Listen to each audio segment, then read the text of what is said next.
نزد کاڑی Das road پر ایک بڑے پیمانے پر شہریت ترمیمی قانون مخالف احتجاج کا اہتمام کیا گیا، جس میں خاص طور پر گجرات کے رکن اسمبلی جگنیش میوانی نے شرکت کی۔ اس موقع پر اپنے خطاب میں جگنیش میوانی نے بیدر کے شاہین سکول پر ملک سے غداری کا مقدمہ درج کیے جانے پر ریاستی بی جے پی حکومت پر شدید تنقید کی۔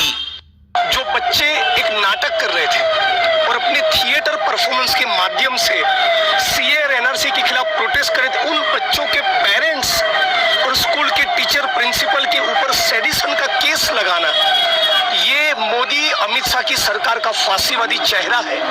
اٹ از کمپلیٹلی انکانسٹیٹیوشنل، اور سرکار کتنی ڈری ہوئی ہے، یہ سرکار کا کاہرانہ چہرہ ہے۔ میں اس کی گھور نندا کرتا ہوں اور پورے بنگلور کی جنتا کو، کرناٹک کی جنتا کو اپیل کرتا ہوں کہ چاہے کچھ بھی ہو جائے کاغذ نہیں دکھائیں گے، یہی آپ کا منتر ہونا چاہیے۔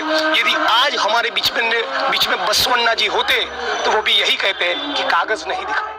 اس موقع پر مولانا افتخار قاسمی نے بتایا کہ ملک بھر میں شہریت ترمیمی قانون کے خلاف چل رہی یہ تحریک کامیابی کی طرف بڑھ رہی ہے اور یہ تحریک منزل مقصود پر ضرور پہنچے گی۔ تحریک جو شروع کی گئی تھی وہ کامیابی کی طرف بڑھ رہی ہے۔ اس کے افراد کا بڑھنا، طبقات کا بڑھنا، مختلف مذاہب کے ماننے والوں کا میدان میں نکل آنا اور شاہین باغ کے طرز پر تمام اسٹیٹوں میں احتجاج کا شروع ہونا، یہ اس بات کی دلیل ہے کہ یہ تحریک کامیابی کی طرف بہت تیزی سے چل رہی ہے اور ہمیں امید ہے کہ انشاءاللہ ہم منزل پر پہنچیں گے۔ ای ٹی وی بھارت کے لیے بنگلور سے رفیق جبار کی رپورٹ۔